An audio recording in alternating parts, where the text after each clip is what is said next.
Hello trainers, Neto here, and today we're gonna dive together into Open Crate League once again with a team that helped me gain about 150 elo with the first sets that I really tried out. So we're gonna lead with Alolan Ninetales with a charm version of this four-legged Pokemon with Psyshock and Weather Ball, no Dazzle Gleam at all. We need the spammier charge attacks for sure, especially when we run a move like Charm, which has a low energy gain. We're gonna rely on the safe switch of Sableye most of the times because I really like this Pokemon for the current meta.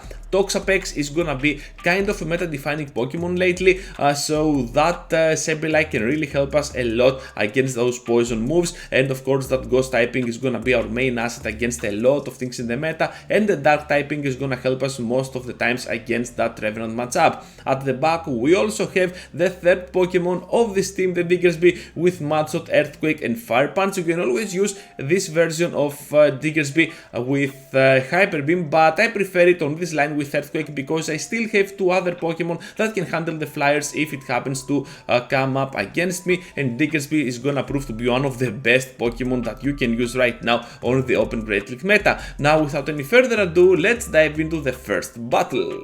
We're gonna start off with the Revenant matchup. This is gonna be kinda crucial because we have to stay in, block the first move since it can always be something like a Shadow Ball and we do not want that. However, it is gonna be a Seed Bomb, so here is my plan. I'm gonna throw the Weather Ball and then try to catch the Shadow Ball on the Sableye. I know this sounds risky, we're gonna do exactly that though. Here comes the Shadow Ball, and the reason I did that is because that everyone that is running a Revenant upon the lead, most likely they're gonna have a dark counter at the back, something like a Charmer, something like a Walrein, something like, I don't know, an Altaria, whatever.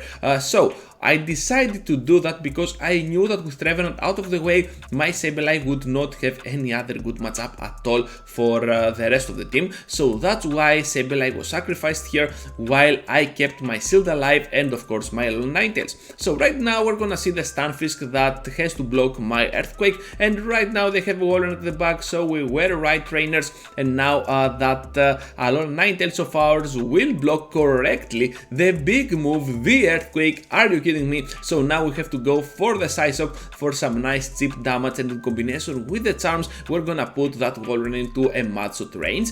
Down goes now to the following Mudshot. We have just to charge up to an Earthquake, and this is gonna grab for us a very nice and well-round victory. What a huge play here by Diggersby, and now let's move forward into the next one because Runerigus is gonna be our next opposing Pokemon, and this one is gonna unfold much like that Revenant matchup, but this time they go not for the bait but with Shadow Ball. So my plan here is to go with a Weather Ball, try and grab a shield of theirs, especially when doing super effective damage, and at this point I'm like, you know what, I'm just gonna double block my Ninetales. You're gonna see that a lot on the entirety of this video. Gonna charm down completely that Runerigus. They have a Ferrothorn on the back, and we have them right where we want them, because right now we have the Ninetales for the Scrafty and perhaps the Diggersby with the Fire Punches against the Ferrothorn, but still Fire Punch is gonna deal not very effective, actually super effective, but it will feel like not very effective move because you're gonna see that it deals less than 50% despite the fact that it is gonna be double super effective against that Ferrothorn. So we're gonna be able to farm down Scrafty on a very good position right now.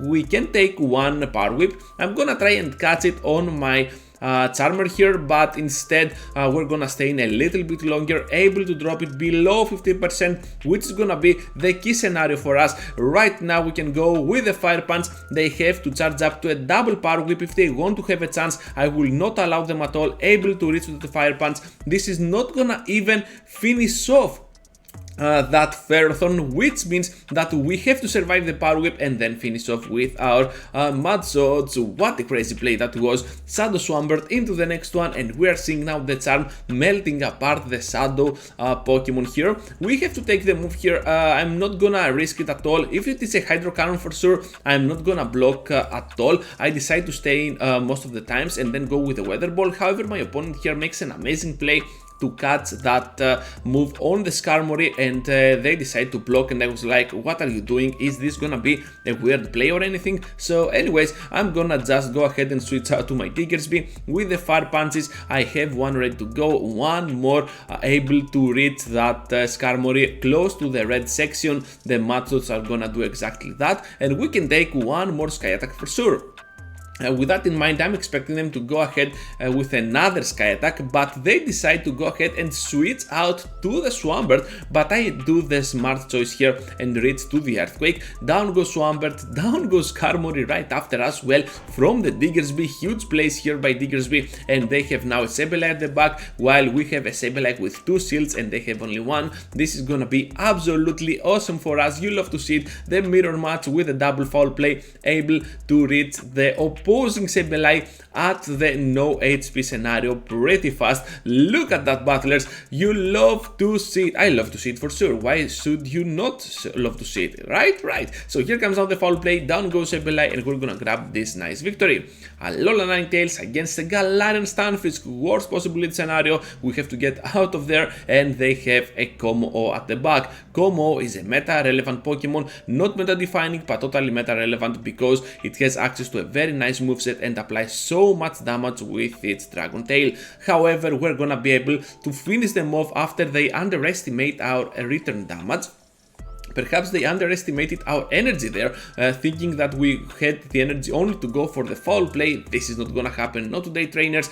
So down goes Como. They have now this Stunfisk, which is severely hurt, to be honest. They have a fighter at the back, a second fighter, so that was an ABB team, and we were kinda stuck up on the lead against the Stunfisk and not those fighters. But in the end, you saw that Alola Ninetales still does a lot of damage to the fighters, and not only to that, but also the Galarian Stunfisk able to charm it down with ease. We're gonna faint at the same time, but we still have one more Pokemon alive, and we're gonna grab this nice victory for us. Into the next one now, against a Trevenant up on the lead. They save switch into an Azumarill, and we do not have an answer for this Pokemon. So this is one of the key scenarios for this team to success. Whenever they save switch into Azumarill, which is getting popular, more popular every single day that passes by for Go Battle League, you're gonna have to stay in and completely charm down. You can't take a shield out of them while you have to spend 2 shields in the process. So down goes Azumarill right now. We're gonna see the Stunfisk coming in. They have the Trevenant, which is gonna come into the fight. Since they have the shield advantage,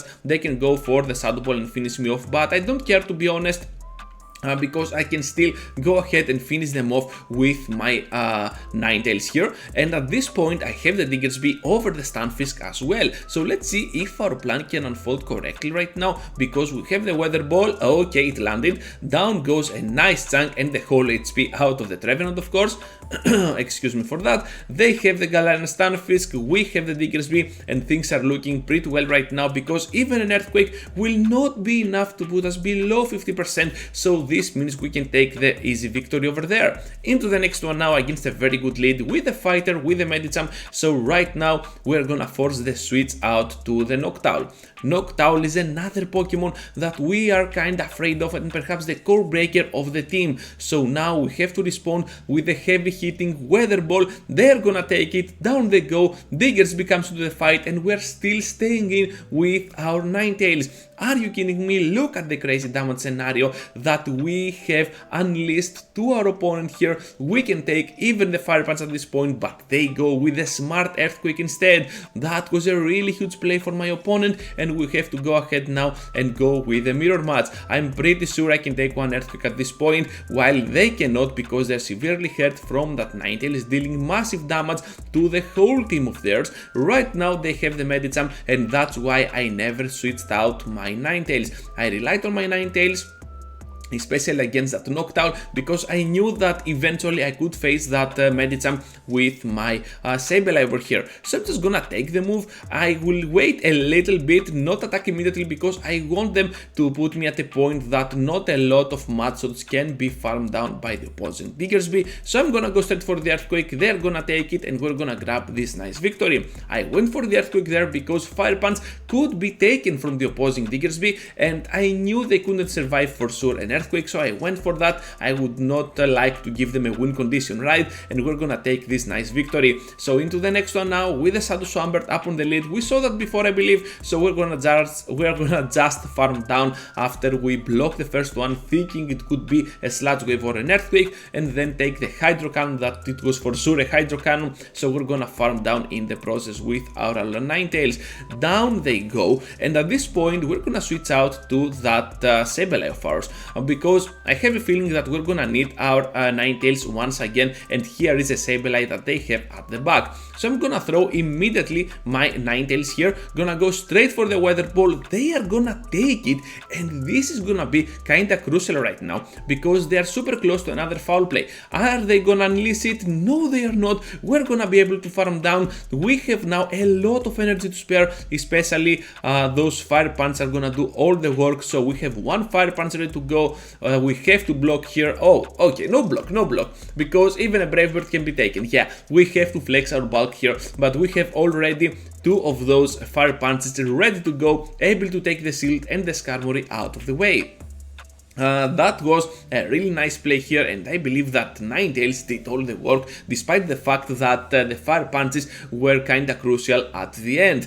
Into the next one now, against the Drapion, and we're gonna see that if they do not carry Sludge Wave, we can safely go ahead and finish them off with this. So I'm just gonna go here for the CMP with the Weather Ball. If I did not go for the CMP, things could have gotten actually much better for us, but still I did not want to risk it. So I'm just gonna take here another move, this time another Aqua Tail. We can safely take it, and right now we're gonna see that they have a Swampert at the back. Perhaps they have a Skarmory as well, so let's see how this can unfold. It's gonna be a pretty common line with Drapion, Swampert and Skarmory at any alignment individually from the picks, but still we're gonna expect a Skarmory for sure. Having now the Fire Punch is gonna be our main win scenario here, but they have just a Trevenant, which means that we can take two Seed Bombs with our ground type Pokemon, which is absolutely awesome, right? We can still go here for that Fire Punch. Those Shadow Claws are resisted by a lot. We are still above 50%. I decided to block just for the memes. I want to get rid of my shield, I guess. So I have now a Fire Punch ready to go, and one more right after.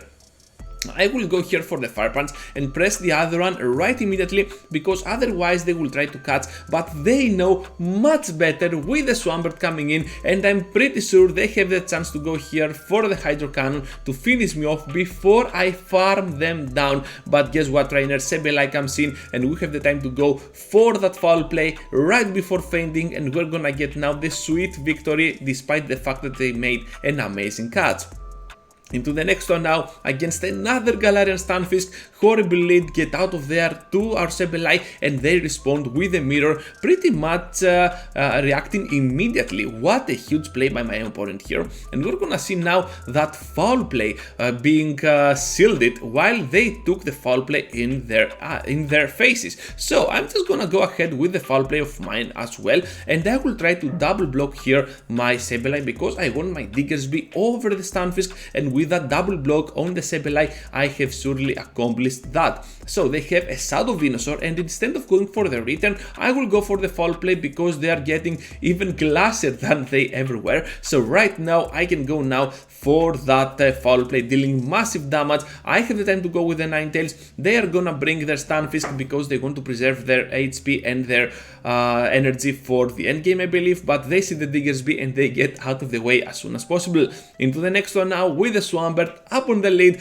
Final one, trainers, for the video, and let's see if we can I cannot even say it. If we can conclude that 10-0 run for this content, and yeah, I think we can. So we're gonna be able to block the first. Oh, no block at all. That was not intended. I believe. Yeah, I should have blocked there. But anyways, Hydro Cannon here comes through. We're gonna block it on the Sableye. So I'm relying a lot on the Sableye to close the match, and you're seeing that I'm having quite the better scenario here, because with all that energy energy, I can unleash a lot of pressure to the Skarmory with the back-to-back foul plays, and the Sableye is gonna be able to be the star of this battle, while keeping the Diggersby at the back for whatever they might have, and eventually we're gonna take this win, trainers. Thank you for watching, thank you for staying till the end. Just be sure to leave a huge like before you go, subscribe to the channel if you already haven't, and I hope to see you all into the next one. Take care, trainers. Choo choo choo.